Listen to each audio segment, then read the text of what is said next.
Hey everybody, it's V. This is going to be the first of two videos. Don't know when the next one's coming, but hopefully soon, on beauty products I'm using, new stuff I've tried. Is it worth it? Is it not? It's a mixture of like high-end and drugstore, but I don't want the video to be too long. So the first thing is going to be the hair stuff. This is going to be all about the hair products that I use right now and sort of where I am in my hair care journey, my hair growth journey. And then the next video will be skincare, like those kind of beauty products, makeup skincare. So before I get into the products, let me first preface this by saying that I have fine hair. It's kind of wavy. It's not pin straight. It's a little wavy. It's fine, but I have a lot of hair, okay? So it's not thin. It's just fine. I also have, if you are new to my channel, I'm growing out my gray. If you're not new to the channel, then this is the new mantra until it's like grown out. It's always going to be a gray hair update. So I'm not terribly gray. I'm kind of salt and pepper. You can't pick it up on camera, but I have these kind of white streaks right at the temple. Anyway, so these are the products that I use right now that I'm really happy with, and I'll tell you why I use each of them as we go along. So the first thing I'm going to do is talk about this. You can see all my stuff here. I'm going to get to it in a minute. Coconut oil. Coconut oil. This is organic virgin coconut oil from Trader Joe's. I'm sorry if this is overexposed light. This is natural light. I don't use a ring and all that. I can't have a studio set up. I'm just not that into it.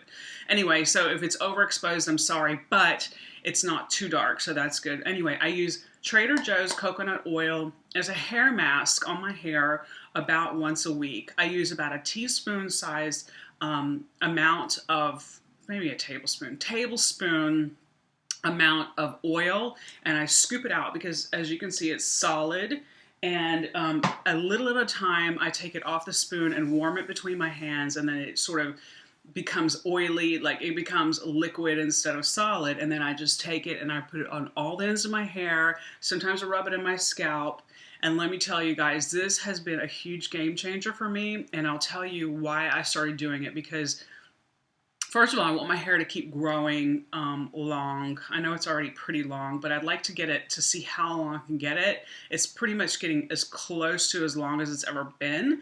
But the reason why I got onto the coconut oil is because every long hair girl in the world swears by it. And they've always said something that makes sense to me. Everyone was like, cut your hair, trim the ends, it'll grow faster. Well, it won't grow faster, but it won't break as much if you keep the ends trimmed. And I understand that, but by the same token, if you keep cutting your hair, it won't grow long. So they all swear by coconut oil because it's the only oil that, because of the properties of it, aside from it being fabulous for your skin and internally to eat it, it's the only oil that your hair can actually absorb. And the ironic thing is it's the only oil that I've ever tried on my hair. I've tried, a couple different ones that doesn't actually weigh my fine hair down. After I wash it out, it doesn't leave it greasy. It actually looks better than any other product I use on my hair, honestly. I do it once a week. I put it in the ends in dry hair. I curl it up in a bun and I leave it there as long as possible. That might be an hour, it might be 3. I don't sleep in it because that's just too messy. I'm not going there. But it has been revolutionary. It really, really makes your hair look amazing after you wash it out. And I am dealing with, which I'll talk about also when I get to the part, I'm dealing with about this much damage on the ends of my hair from bleaching it multiple times about 3 years ago. And so I'm just trying to grow it all out. And the coconut oil is the one thing that's helping me keep it from breaking, and it makes it shiny and it feels thicker and healthier. And it's just incredible. It's dirt cheap, and you do have to use organic or extra virgin, I recommend. So I can't say enough about it. It's been amazing. I really would do it a lot more often if I could.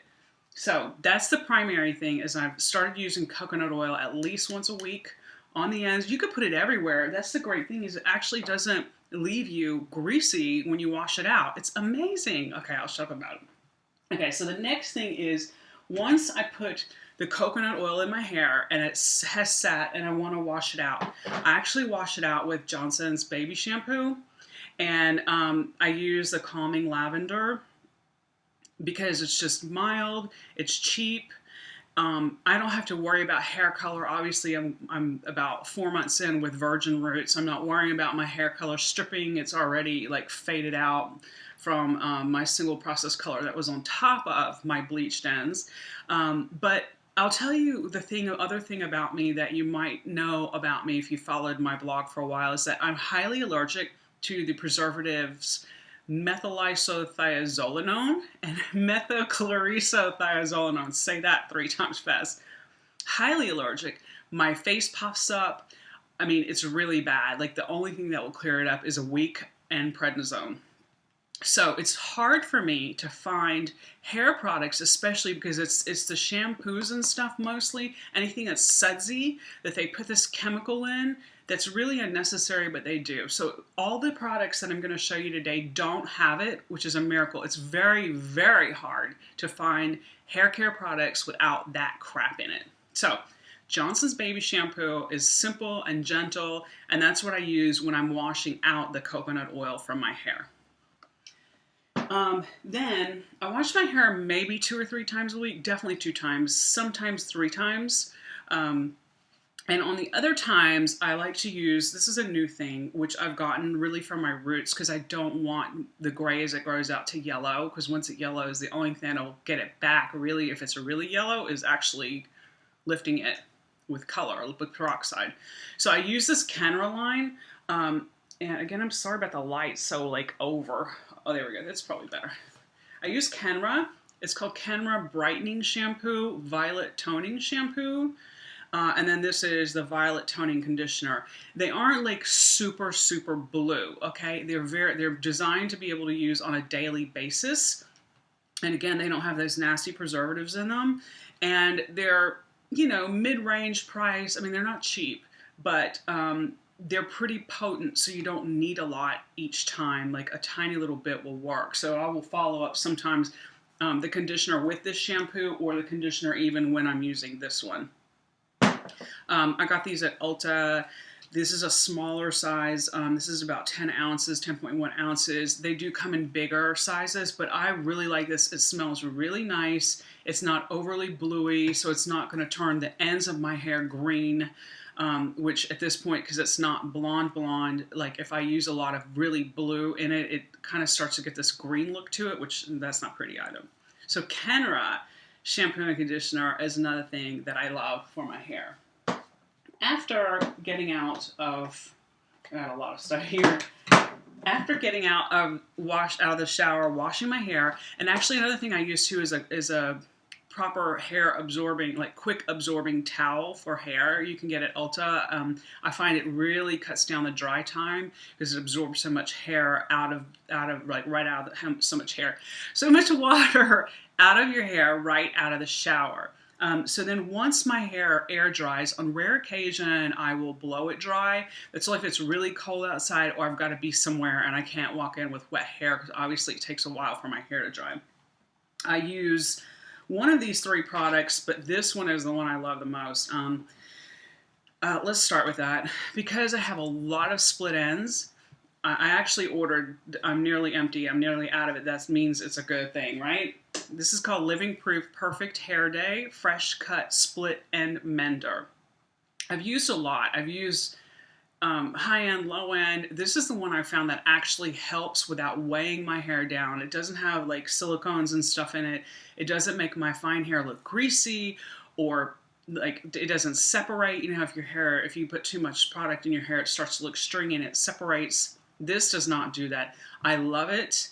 Again, this is the second tube that I've gotten, and I really, really like it. Now I'm going to insert some photos I'm going to insert some photos in this so you can see my hair before the application of the fresh cut split end mender, and then I'll show you a photo after I've applied it on dry hair. Now you are supposed to apply it on wet hair, but the great thing is that lightweight, you can apply it on dry hair. So I wanted you to see an application on my dry hair, and you'll see the difference. It's not radical, but it's obvious.